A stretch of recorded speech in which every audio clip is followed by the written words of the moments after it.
Selamat datang pemirsa, Pasuruan Info hadir di pekan libur Anda bersama pembawa acara yang akan memberikan berita-berita top 5 minggu ini. Dadi Raja Bekel berhasil diringkus mengaku pernah membekel poluan hingga truk terguling di Pandaan muatan batu bara tercecer di jalan. Inilah berita-berita yang akan kami sajikan.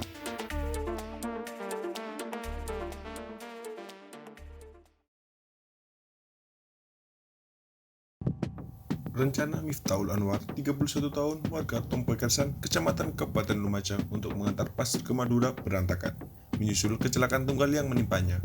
Dam truk yang dikemudikannya ambles. Ini terjadi saat dia mencoba untuk menghindari motor yang hendak menyeberang di sisi kanan kendaraan. Insiden itu menimpa Anwar Senin sore 24 Januari. Saat itu, dia hendak mengantar pasir ke Madura. Ia berangkat dari Lumajang mengendarai dam truk bernopol W8744UP. Sampai di Kemloko, desa Kecamatan Meci, petaka menghampiri. Ketika itu, Anwar mendapati ada motor yang hendak menyeberang ke utara. Motor tersebut berada di depan sisi kanannya. Kaget dengan motor tersebut, Anwar langsung banting setir ke kiri. Ia melakukannya untuk menghindari kecelakaan. Anwar memang tidak sampai menabrak pemotor. Tapi, gara-gara itu, dam truk yang dikemudikannya keluar jalan dan terperosok ke tanah. Pasir yang diangkutnya pun tumpah. Kejadian itu memang tak sampai memicu korban jiwa. Tapi, imbas dari kecelakaan tunggal itu, pasir yang diangkutnya pun bertumpahan. Petugas pun harus mendatangkan alat berat untuk mengevakuasi truk.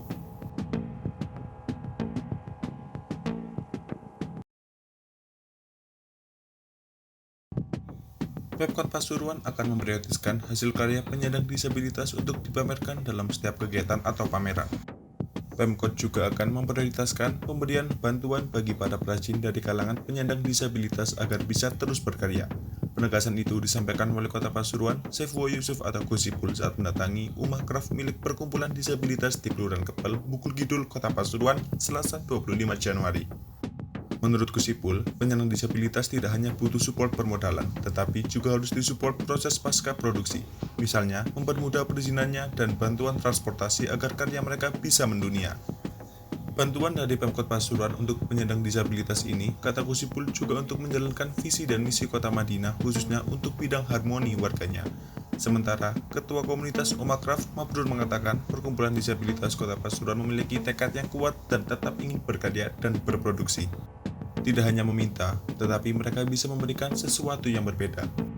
Mabrur mencontohkan produk berupa lampu hias yang diproduksi saat ini telah dikirimkan ke Lombok, Kalimantan, Bali, Palembang, Bogor, dan Cirebon.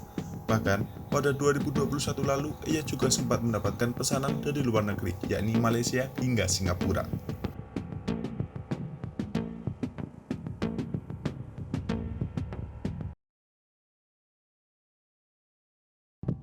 Hadir 37 tahun, buron kasus begal yang beraksi di 150 lokasi akhirnya berhasil ditangkap setelah sebelumnya berupaya kabur.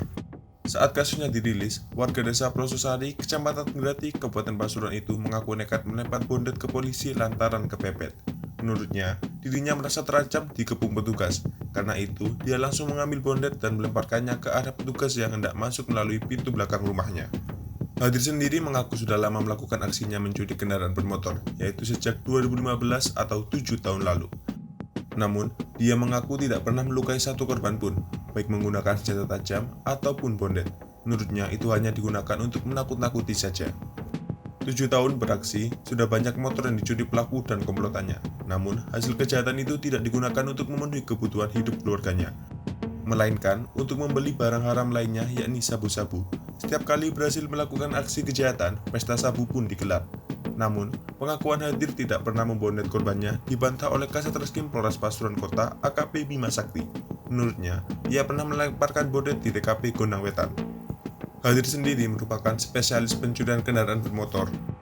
Dia bahkan sudah mencuri kendaraan bermotor di 150 TKP, di antaranya di kota Kabupaten Pasuruan, Sidoarjo, Malang, dan Probolinggo.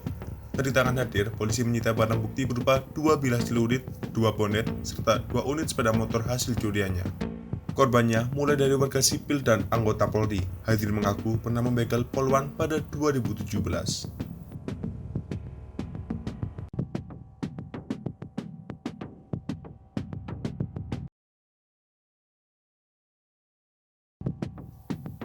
Perjalanan Aryo Budi Legowo, 29 tahun, mengantar batu bara dari Perak, Surabaya ke Pakis Malang terganggu.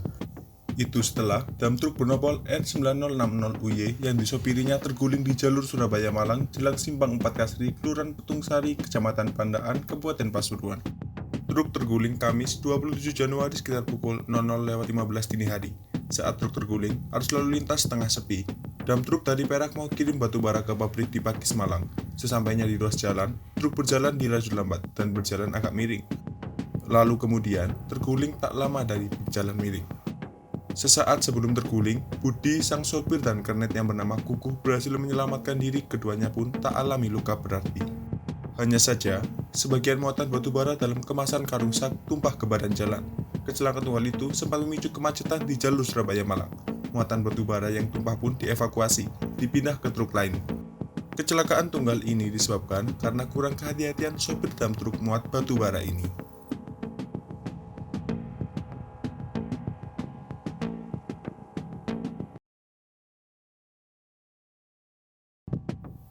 Belasan pedagang kaki lima yang berada di gang wisata religi di kota Pasuruan ditertibkan Satpol PP Kamis 27 Januari.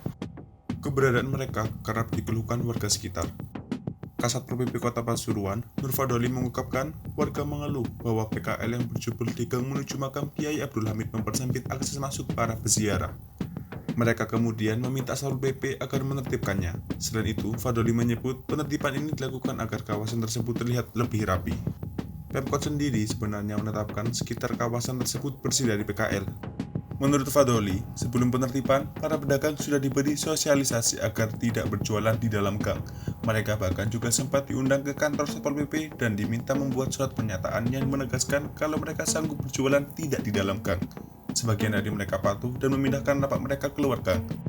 Namun, sebagian ada yang masih berjualan di dalam gang, sehingga oleh Satpol PP lapaknya dibongkar.